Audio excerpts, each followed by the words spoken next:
देखिए, इस बार मौसम का मिजाज मिला जुला सा रहा है। 6 साल के बाद यहां 2023 का दिसंबर गर्म रहा, तो 9 साल के बाद ऐसा हुआ कि साल 2024 का पहला दिन सबसे ज्यादा ठंडा रहा। और हाँ, हल्की धूप साल के पहले दिन भी निकली और आज भी, लेकिन कहेंगे कि मौसम का अभी ठंडापन पूरा बना नहीं है। अब इसे जल्द ही राहत मिलने के आसार नजर आ रहे हैं।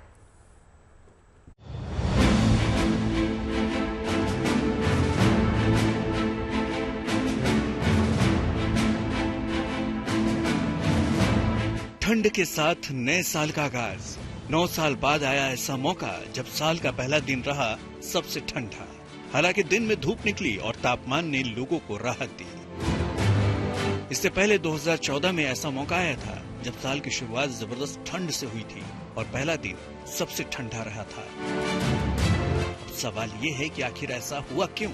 तो आपको बता दें कि साल 2023 का दिसंबर महीना पिछले 6 साल में सबसे गर्म रहा है। दिसंबर में औसत अधिकतम तापमान 24.1 डिग्री सेल्सियस रहा, जो सामान्य से ज्यादा है, जबकि औसत न्यूनतम तापमान 8.6 डिग्री भी सामान्य से थोड़ा ज्यादा रहा है। 2017 के बाद ये पहली बार है जब दिसंबर में औसत अधिकतम और न्यूनतम तापमान दोनों सामान्य से ज्यादा रहे हैं। भले ही दिसंबर का औसत तापमान सामान्य से ज्यादा रहा हो, लेकिन दिसंबर के आखिरी दिन लोगों को कड़ाके की ठंड का एहसास हुआ और तापमान सामान्य से 4.5 डिग्री कम हो गया, इसलिए लोग ठंड से परेशान दिखे। हालांकि अभी तक शीतलहर नहीं चली है। आने वाले 3-4 दिनों में इसकी संभावना भी नहीं है।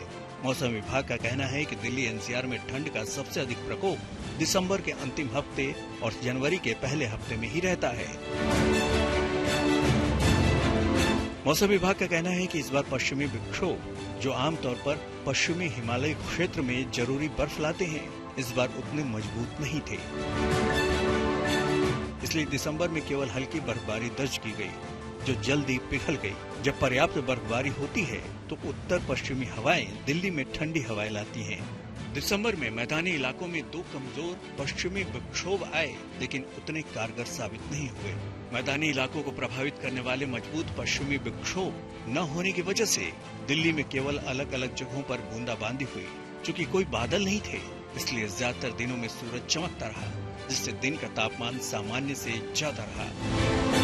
मौसम विभाग का कहना है कि चूंकि ये साल एल नीनो का है, इसलिए इस बार न तो कोई असरदार पश्चिमी विक्षोभ बना और न ही बारिश और बर्फबारी हुई। इसलिए आने वाले दिनों में तापमान कम होने के बजाय बढ़ेंगे। दिसंबर में क्योंकि कोई भी स्ट्रॉन्ग पश्चिमी विक्षोभ नहीं आया, जिसके कारण से आपका नॉर्थ इंडियन प्लेन्स में भी बहुत ज्यादा वेदर भी नहीं दिखाई दिया। और आगे का 4-5 दिनों में भी जैसे हम मीडियम रेंज फोरकास्ट देखते हैं, हमारा उम्मीद नहीं है कि ऐसा कोई खास गिरावट आने की संभावना है मिनिमम टेम्परेचर में। इनफैक्ट आपका 2 दिन के बाद से मैक्सिमम टेम्परेचर थोड़ा बढ़ेगा। यानी आने वाले दिनों में दिल्ली एनसीआर हो या उत्तर भारत, ठंड से राहत मिलने के आसार हैं। दिल्ली से अनामिका गौड़ के साथ bureau report, good news today. 2 सहयोगी इस वक्त हमारे साथ जुड़ चुके हैं। अशरफ आनी हमारे साथ इस वक्त श्रीनगर से मौजूद है, दिल्ली से अनामिका हमारे साथ मौजूद है। अशरफ, पहले आपके पास आना चाहूंगी क्योंकि इंतजार देखिए वहां बर्फबारी का हो रहा है और किसानों को तो बहुत ज्यादा इंतजार रहता है क्योंकि मौसम है, फसल से भी जुड़ा हुआ है। क्या अपडेट्स मिल पा रहे हैं? बर्फबारी कितनी हुई है और आगे आने वाले दिनों में कितने आसार हैं? नवजोत, दरअसल जो दुनिया भर में हाहाकार मचा है ग्लोबल वार्मिंग को लेकर, उसका असर अब कहीं ना कहीं जो हिमालयी राज्य है, जिनमें जम्मू कश्मीर भी शुमार होता है, उनमें साफ दिखने लगा है। हम पिछले कई सालों से देख रहे हैं कि मौसम, जिसको हम आमतौर में अपने जेएनटी न्यूज चैनल पर उठपटक का है, वो कहीं ना कहीं अब की बार भी कश्मीर में दिख रहा है।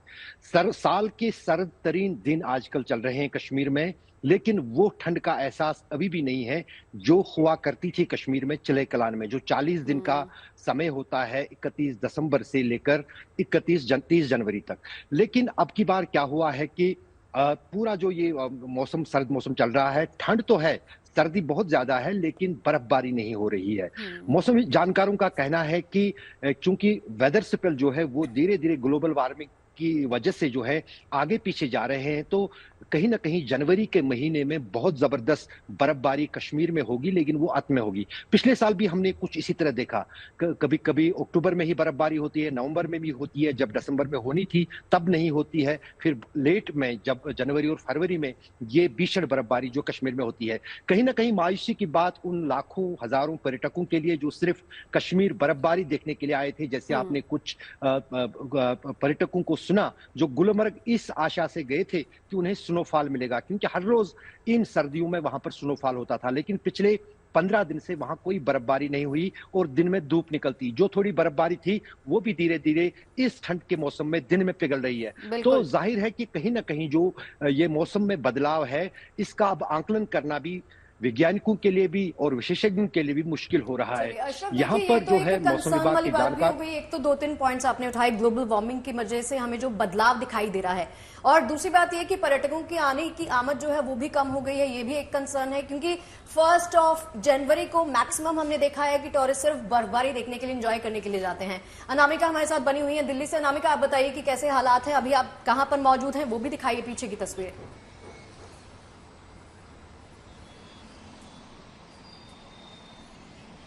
बिल्कुल, इस समय हम मौजूद है दिल्ली के अक्षरधाम में, और अगर हम सर्दी की बात करें तो जो नए साल का पहला दिन है वो सबसे ठंडा बीता। और अगर अभी हम न्यूनतम तापमान की बात करें तो राजधानी दिल्ली में न्यूनतम तापमान जो है वो 6 डिग्री रहा। मैं अपने विजिट से कहूंगी अगर वो तस्वीरें भी साथ साथ दिखा सके, क्योंकि शाम होने को आई है और कुछ दिनों पहले जैसे हम देख रहे थे कोहरा जो है वो राजधानी दिल्ली और उत्तर भारत के इलाकों में सताने लगा था, लेकिन मौसम विभाग ने भी एक अच्छी खबर सुनाई है, गुड न्यूज सुनाई है कि जो कोहरा है वो अब धीरे धीरे कम होता जाएगा। लेकिन चिली डेज की बात की, यानी जो दिन में जो ठंड लग रही है, पहले अमूमन ऐसा होता था कि सुबह शाम ठंड रहती थी, दिन में तापमान बढ़ता था, लेकिन अब दिल्ली एनसीआर और उत्तरी भारत के जो राज्य हैं, चाहे वो उत्तर प्रदेश की बात कर ले, मध्य प्रदेश की बात कर ले, उसमें दिन में ठंड हो रही है, ऐसा मौसम विभाग का कहना है। और अधिकतम तापमान अगर राजधानी दिल्ली की बात करें तो 20 से 21 डिग्री जा रहा है। शगुफ्ता जी, अनामिका आपके पास लौटे हैं, लेकिन अशरफ देखिए कारोबारियों के हिसाब से अगर देखा जाए तो ये कहना गलत नहीं होगा कि इस उम्मीद में कि बर्फ होगी, नए साल से पहले ही लोग वहां पहुंच गए और होटल्स जो है सारे बुक्ड हैं, और आने वाले वक्त में अब इस उम्मीद में कि स्नोफॉल होगी, क्योंकि मौसम विभाग ने कहा है कि स्नोफॉल होगी, तब भी लोग वहां पर पहुंचेंगे। तो कारोबार के हिसाब से देखा जाए तो ये सही हो रहा है, कहना सही होगा?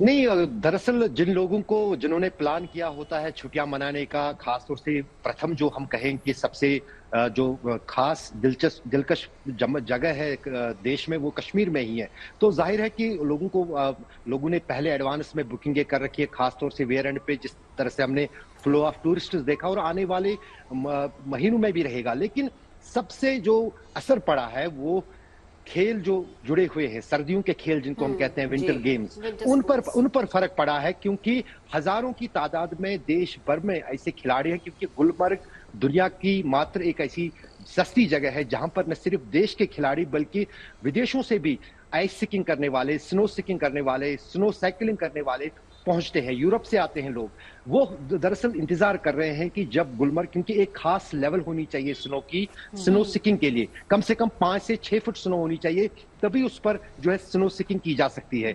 अभी उतना बर्फ नहीं है, लेकिन उम्मीद जताई जा रही है कि जनवरी के दूसरे हफ्ते में जमकर कश्मीर में बर्फबारी होगी और तब कहीं ना कहीं और बिल्कुल अशरफ, हम भी यही उम्मीद कर रहे हैं कि दूसरे हफ्ते में बर्फबारी हो, स्पोर्ट्स गेम भी हो, साथ ही साथ विंटर गेम्स के साथ साथ जो पर्यटक हैं उनके भी चेहरे खिले। बहुत बहुत शुक्रिया आपका जानकारी के लिए। अनामिका, आपका भी बहुत बहुत शुक्रिया हमारे साथ जुड़ने के लिए और तमाम जानकारी देने के लिए।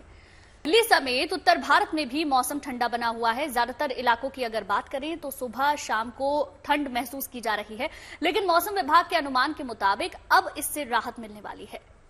मौसम विभाग ने देश के कई हिस्सों में आज के लिए ऑरेंज अलर्ट जारी किया है, लेकिन कल से ये येलो अलर्ट हो जाएगा, यानी राहत मिलने के संकेत हैं।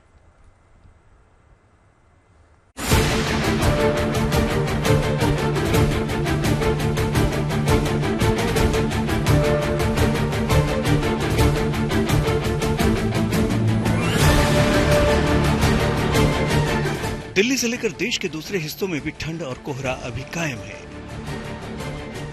लेकिन राहत की बात यह है कि कोहरे से अब कुछ निजात मिलने की उम्मीद है।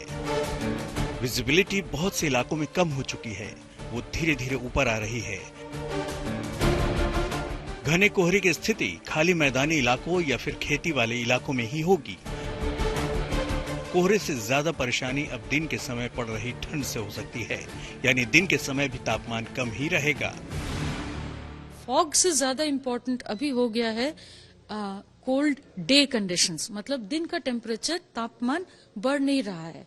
ये स्थिति आपका पूरा नॉर्थ इंडिया में है। और जैसे मैंने बताया, फॉग कंडीशंस कम तो हो गया है, मगर कंट्री साइड या एग्रीकल्चरल एरियाज में अभी भी काफी dense to very dense fog है। सिर्फ वो जो फ्रीक्वेंसी धीरे धीरे कम होता जा रहा है। आज पूरे नॉर्थ वेस्ट इंडिया के लिए ऑरेंज अलर्ट जारी किया गया था, लेकिन कल से येलो अलर्ट रहेगा। कुछ इलाकों में अब ठंड और कोहरे का असर घटता जाएगा, हालांकि कुछ इलाकों में ये बना भी रह सकता है। आज के लिए हमने पूरा नॉर्थ वेस्ट इंडिया के लिए Punjab, Haryana, Uttar Pradesh, north Madhya Pradesh, north west and entire east Rajasthan, इन सभी इलाके के लिए डिस्ट्रिक्ट लेवल में हम लोगों ने ऑरेंज अलर्ट जारी किए हैं। कल से हम थोड़ा से कम एक्सपेक्ट कर रहे हैं, यानी कि हमारी उम्मीद है कि आपका ये ऑरेंज अलर्ट कम होके येलो अलर्ट हो जाएगा ज्यादातर थोड़ा सेंट्रल इंडिया की तरफ, और ऑरेंज अलर्ट जारी रहेगा आपका पंजाब, हरियाणा, उत्तर प्रदेश और राजस्थान में। 4 जनवरी से ऑरेंज अलर्ट बाकी जगह भी खत्म हो जाएगा। सिर्फ पंजाब के लिए ये रह जाएगा। उसके बाद से हर इलाके में राहत मिलने की उम्मीद है। दक्षिण मध्य प्रदेश और उत्तर प्रदेश के कुछ इलाकों में बारिश की संभावना मौसम विभाग की तरफ से जताई गई है। कुछ इलाकों में थंडर स्टॉर्म और ओले भी गिर सकते हैं, लेकिन पहाड़ी राज्यों की अगर बात करें तो वहां बारिश या बर्फबारी की कोई संभावना नहीं है। जहां तक पहाड़ी राज्यों का सवाल है, आपका भी कोई स्ट्रांग पश्चिमी विक्षोभ नहीं है। आपका मॉइस्चर फीडिंग नॉर्थ हिमालयज में नहीं जा रहा है, जिसके कारण से हमारे उम्मीद नहीं है कि ज्यादा बर्फबारी या बारिश होने की कोई संभावना होगा। देश की राजधानी दिल्ली की अगर बात करें तो यहाँ आने वाले समय में राहत मिलने के आसार हैं। यहाँ धूप के खिले रहने की उम्मीद है और कोहरा बहुत ज्यादा मुश्किल बढ़ाने वाला नहीं होगा। दिल्ली से अनामिका गौड़ के साथ bureau report, good news today.